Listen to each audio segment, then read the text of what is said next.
Hi guys, James at Rampant Lion Reviews again for you today with another beer review. For this one we are going to head back to Scotland, my homeland, and we're going to try my first beer from a brewery that I've seen around quite a lot, but I've just never got around to actually tasting their beers. But in terms of more traditional style Scottish beers, I've heard that they do some pretty damn awesome stuff, so I'm really curious to see how this one turns out. So for the first time we're going to go to the Traquair House Brewery and we're having a taste of their 160 Shilling Ale. So this guy comes in at 9.5%, and as the name would suggest, to the kind of keen eye if you like, this one is a Scotch Ale coming in at 9.5%. So it is a little bit of a monster. As I've told you many a time before with Scotch Ales, the original Scottish brewed Scotch Ales were given a shilling term. So basically, as you went higher up the number scale, the more malt would be used, thus the more alcohol you would have in the beer, and so the higher the tax you would pay. And this is where this kind of number scale actually comes from. Most of the Scotch Ales, or wee heavies as the Americans are calling them these days, fit into somewhere between the 80 and 90 shilling sort of bracket, but this is the very first one I've seen that's anything over a 90 shilling, so I'm very curious just to see how this one turns out. I don't know if this is maybe a beer that they've done just as a little bit of a kind of treat export or something like that. It didn't say too much on the website about this particular beer, but very curious to see how this one turns out, and as always I hope you guys enjoy my take on this beer. This one was released through the Små Partiers in Systembolaget here in Sweden. I think it was on the 22nd of March 2019. So if you get the chance to try this one, have a go at it. It is a fairly well-known Scottish brewery these days, particularly in terms of their exports. It's a little bit harder to find back home actually. So anyway, as is usual with my reviews then, I'll tell you a little bit about the brewery. If you want to get straight to the tasting, just fast forward. All the usual links are in the description below. That's the brewery website, the link to my future reviews that hopefully I can do from the Traquair House Brewery. Very first time I'm trying one of their beers, of course. There's all the usual social media. If you want to see more beer reviews, do please consider subscribing to the channel. The whole channel, of course, has a geography-based tagging system, so you can go into the homepage and search for beer based on country, city, state, county, prefecture, whatever it is you're interested in. Do check out the playlists of beers from different countries. There is one there for all the Scottish beers that I've reviewed for you. That's constantly being added to.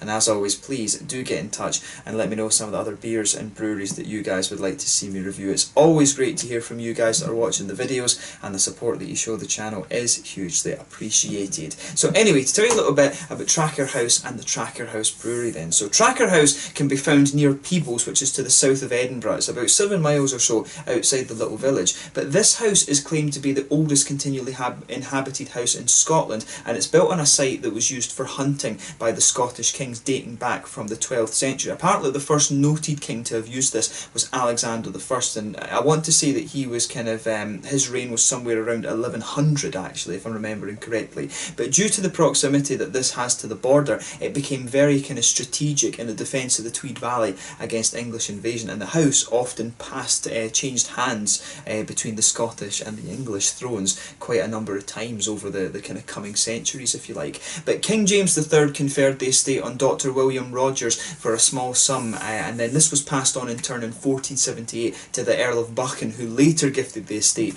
to his illegitimate son James Stewart, who became the first laird of Traquair back in 1491, and the house estate passed down the various generations of his family for the coming 4 centuries.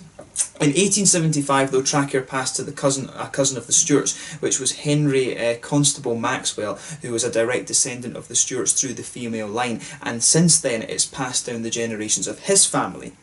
So the Traquair House Brewery lies in the wing of the house that's directly beneath the chapel, and it dates back to the 1700s, and this brewery originally served just as a kind of estate brewery, if you like, but the brewery became disused in the 1800s and it was never dismantled, and the space was gradually filled with family junk and, you know, just forgotten about basically. But apparently Peter Stewart Maxwell rediscovered the brewery in the early 1960s, and he began brewing beer again as a bit of an experiment in 1965 with the original equipment, and he also used some of the original oak tuns as well, some of which were around 200 years old. But after Peter's death in 1990, his daughter Catherine took over the running of the brewery. She's the 21st lady, if I'm remembering correctly, of Traquair, and she expanded the brewery a little bit in 1994, and today they employ 2 full-time brewers and they export beer across the world, even though their production is still very small. They only produce around 1,000 hectolitres of beer per year actually, so if I'm remembering correctly that's around 100,000 1,000 litres of beer per year. So a very, very small brewery, this one. And they focus mainly on producing Scotch ales as well, which is really nice. It's a very traditional Scottish style brewery, this one, which you don't find too many of these days actually. So yeah, very, very cool brewery, this one. I don't know how, I've never got around to actually reviewing anything from these guys. This Traquair beers, you really have to know where to look for these, and that's one of the things in Scotland at the moment, unfortunately. There is a little bit of a lack of good beer shops outside of the big cities like Aberdeen, Edinburgh and Glasgow, I guess. Even in Dundee, I don't think there's a kind of really good craft beer shop. So yeah, unfortunately, to get a hold of some of these types of beers can be a bit difficult back home.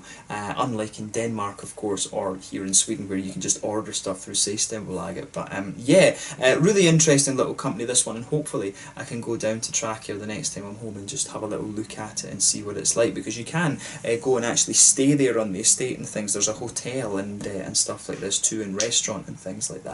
So yeah, check out the website in the description below and you can have a little look at all the stuff they have to offer, and of course you can follow them on Facebook and Instagram and stuff like that too. But yeah, that's all you really need to know about them just now. As I say, check out the links in the description below and we'll get on to the actual tasting of this beer itself then. So we can get rid of the brewery notes now and open up this beer for a taste. So as I was telling you earlier, this number that it has, the 160 shilling, the shilling was basically a tax that they used to put on the beers in Scotland, and it was kind of related to the malt content and thus the alcohol content of the beer. So the higher the malt, the higher the number. The smallest ones I ever saw were I think it's 50 shilling or 60 shilling were the smallest ones that you tend to get. So the 60, 70, 80 and 90 shillings were fairly kind of commonplace. You could get ones that were a little bit smaller than that, but today's kind of American type Scotch ales, if you like, the wee heavies, tend to be somewhere between the 80 and 90, and as I mentioned, this is the first 160 shilling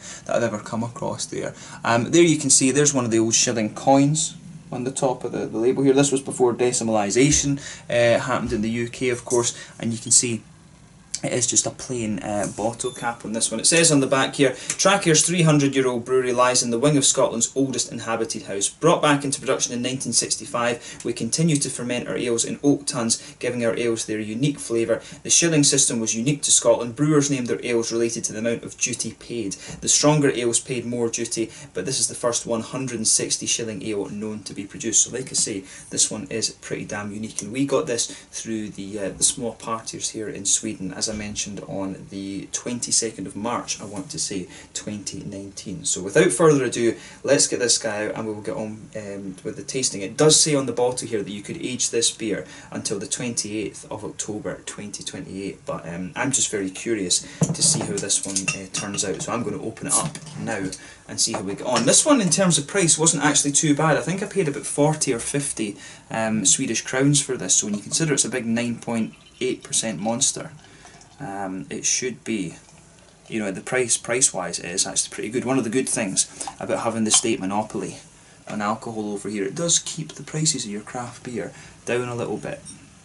So yeah, as you can see with this one, this is poured, lovely, that's very, very dark. If you hold this beer up to the light, I'm not sure how easy it's going to be to see that on the camera, but this one pours a lovely, very dark kind of ruby colour there. I think you can just see the edge of it down here. If I move my finger, you can just see that ruby edge down here. The whole beer is that very, very dark ruby colour. There's a solid half finger of a frothy, I would say kind of fawn beige coloured head on this one, and that's fading away to be a very, very thin foamy layer. One or two big bubbles sticking towards the side of the glass and a few little ones just heading up towards the bottom of that kind of thin foamy layer now. But yeah, it looks very, very nice, and yeah, it looks very, very nice. So nothing particularly surprising about this one in terms of its appearance if you know the traditional Scotch ales. The American ones tend to be a little bit more mahogany in my experience, and but the traditional Scottish ones do tend to be slightly more dark, kind of rich ruby. But yeah, if you get a mahogany colour or a sort of ruby colour, maybe even a little bit of chestnut as well, those are the type of colours that you would expect from a Scotch ale. That really just depends on what type of malts and things you're using as for the variance in the colour. But yeah, it looks very, very nice. So let's take a closer look at the aroma and just see how we get on with this one. Oh, tell you something, that smells really quite nice actually. Lots of dark brown sugars in there, some treacle molasses, It smells like a very, very big caramelised sugar. I would bet you that when they've brewed this beer, they have used a little bit of a long boil with this one. You can just tell sometimes with the way the brown sugars actually come out of the beer. This one has had a pretty damn long boil, I would have to say. Treacle molasses, however you want to describe it, depending on whether you're American or you speak real English. You know, you've got a little bit of that in there. You've got some nice kind of sweeter caramel as well. There's a lot of nice kind of biscuity notes as well. One of the key differences, I would say, between the traditional Scottish brewed Scotch ales and the more American ones is the American ones tend to be a little bit more sweet and leaning towards the kind of caramelly brown sugar side of things, whereas the Scottish ones tend to have a little bit of a more kind of well-fired, caramelised quality to them, if you like, and almost a very syrupy, treacly brown sugar. So for me, that's the key difference between the Scottish ones and the new American take on the wee heavy. The American ones do tend to be a little bit more kind of candied in their fruit character as well, whereas the Scottish ones tend to be a little bit more kind of cakey and sharp, if you like. But yeah, that's a really nice smelling beer, this one. So yeah, lots of kind of rich brown sugars in there, a good treacly molasses element. There's a bit of a sweeter caramel in there. As I say, you get the big kind of oily treacle molasses qualities in this. There's a bit of the sweeter caramel, a little bit of a biscuity note too. You can pick up some kind of woody notes. There is a little touch of nutty quality in there, but that's very kind of minimal. But yeah, lovely woody character to this one.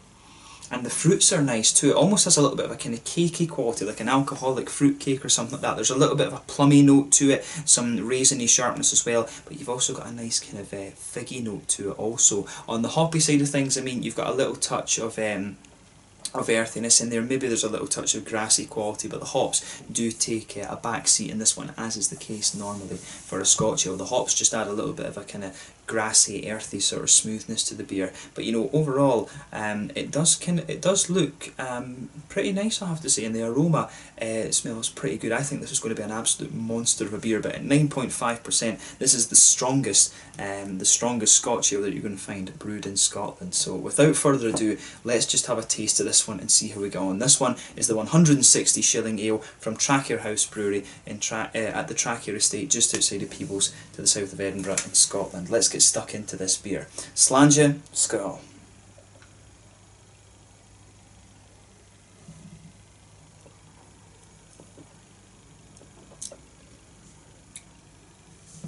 Yeah, that is a really it's a really nice beer. That, you know, obviously being Scottish, I am a little bit biased towards these things, but I really do love the traditional Scotch ales.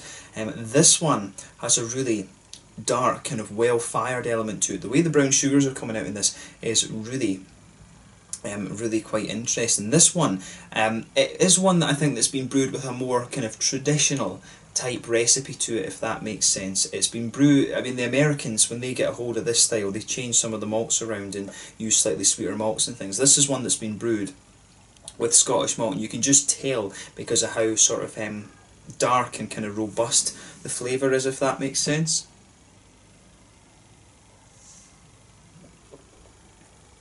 Because between the Scottish and the American ones, or the New World versions, I guess you could say, it's all about what end of the spectrum the brown sugars come out. And I like that this one definitely leans towards the darker side of things. So at the middle of your palate then, you can just feel that's blanketed with this nice kind of grainy, brown bready quality. There's almost a little bit of a kind of toastiness to that actually, which is quite nice. But you can just feel that forming the linchpin of the beer, and the brown bready quality just kind of comes out on top of it and smooths it out, if you like, which is kind of nice. The brown sugars are really coming out in the middle of your palate, and incidentally you can feel the middle of your palate just drying out with this one. It's got a nice kind of woody element to it as you kind of go further and further into the flavour of the beer.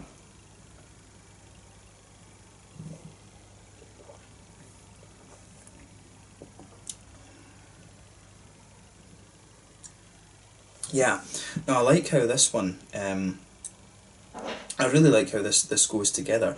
I love both. I do like the American Scotch ales, but I do like going back to the kind of traditional ones as well. One of the other really good Scotch ales that you'll find is the Old Parochial from Tempest Brewing in Scotland. That's a really, really nice one, and it's got a little bit of a smoky, peaty quality to it as well. This one really leans more towards the well-fired, brown sugary type side of things, but the way the woody flavours are kind of ingrained in the flavour of this is really interesting too. So you can feel that woody infusion with those grainy and brown bready notes as well. As you go, if you go to the very centre of your palate and come forward a little bit, you start to get a little touch of an almost nutty flavour out of this one as well, which is really quite nice. But yeah, the brown sugars in this are very interesting. It's very, very dark, and you know, a very highly caramelised treacle that you're getting out of this one. Really very dark brown sugars, almost got a very kind of toasted, almost blackened element to it as well. It's a well-fired brown sugary quality you're getting out of this one. And as you go further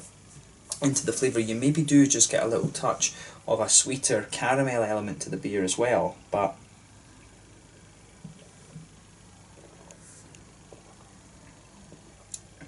yeah, you do get a nice, slightly sweeter caramel element to the beer with this. The further you go into the flavour, there is a little element of a biscuity note to this one as well, which I really quite like. There's a lot coming out in this one, and it's this beer does have a good little bit of complexity in the mouthfeel, but the thing that's really striking me about this one as being different is just the darkness of the brown sugars. But it's not overpowering in terms of its, you know, well-firedness, if you like.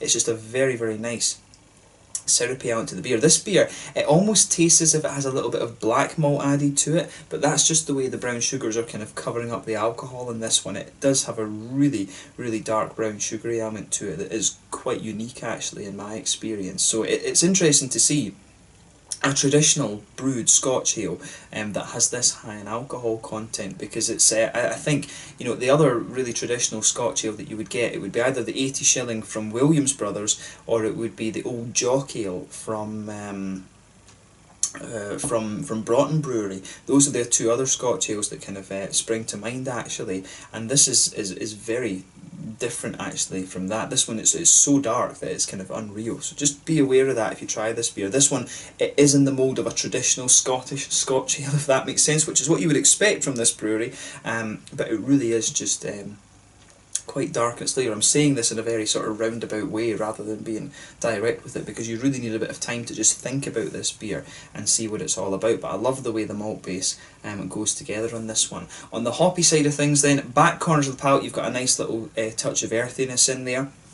As you come kind of further forward along the sides of your palate, you can feel there is a little element of herbal quality in there, but as you get towards the very front corners of the palate, there's a little floral quality to it, and then round the very front curve of your tongue, it's a little bit lighter and grassy, and of course behind the front curve of the tongue, that's where you get that nice oily bubble where those juicy, fruity esters start to come out of the beer.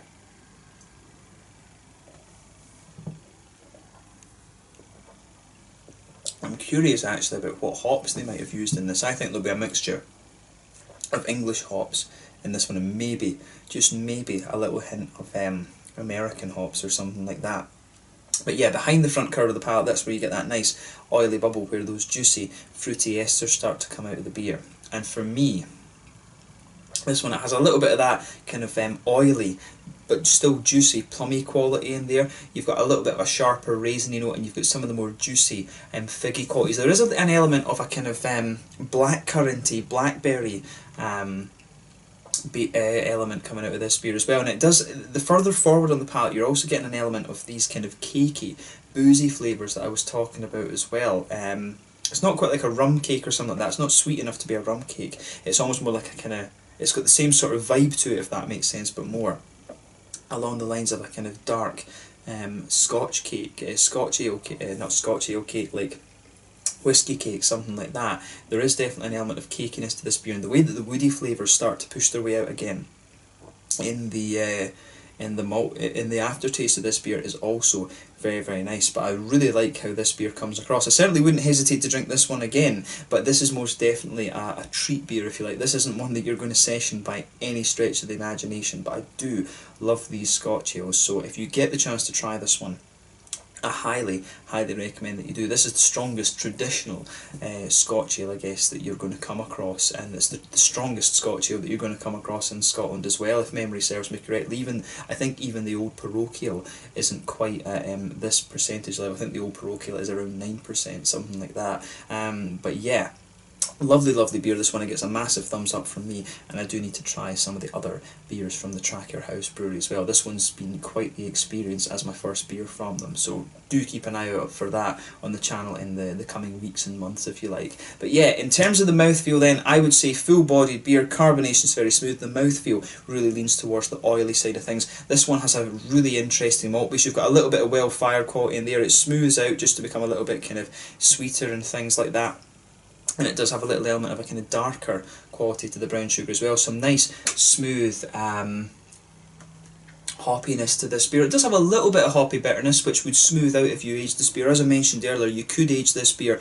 They're recommending up until 2028, but I just wanted to try this one, so that would smooth out the more that you age this beer, and you've got some lovely juicy fruity elements to it as well. But overall, it's just a lovely beer, and I'm very glad that I was able to review this one for you on the channel. I don't know why it took me so long to try a beer from the Traquair House Brewery, but hopefully it's not that long until I do another one. But yeah, thank you again. Let's leave it at that. Thank you again for watching my beer reviews. As always, please let me know your own thoughts on this one in the comment section below. Let me know what your favourite beers are from the Traquair House Brewery as well, and I will definitely return to these guys in the fairly near future. Do check out my social media. Check out some of the beers from these guys, check out their social media as well, and I will catch you guys very soon. This has been an awesome Scotch Ale to review, the strongest traditionally brewed Scotch Ale in Scotland from what I can remember. And you know, just give this beer a go and see what you think for yourself. But yeah, the 160 shilling ale from the Traquair House Brewery just outside of Peebles to the south of Edinburgh in Scotland. A lovely beer this, and one that you definitely need to try if you enjoy the Scotch ale style, which I obviously do. But thank you again for watching my beer reviews. Until the next time, please like, subscribe, share, all the usual YouTube stuff, and I will catch you guys very soon. The 160 shilling ale from Traquair House Brewery just near Peebles in the south of Scotland. Slàinte, skål, cheers, make sure you try this beer.